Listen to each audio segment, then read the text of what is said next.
How to change font size in Windows 11. Hello everyone, how are you?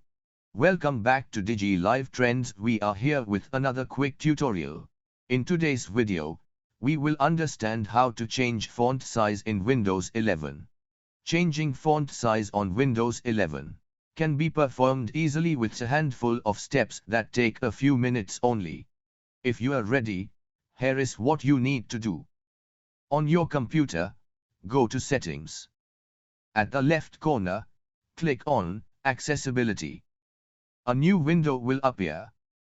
Now, you can click on the text size option. For changing font size, there is a size option. In front of that is a scale which you can move to increase text size as per your requirement. After that, click on the Apply button to save the settings. This is how you can simply change font size in Windows 11. So guys, if you enjoyed this video, please hit like and subscribe to our channel. Thank you for watching. See you soon in the next one. Take care. Bye bye.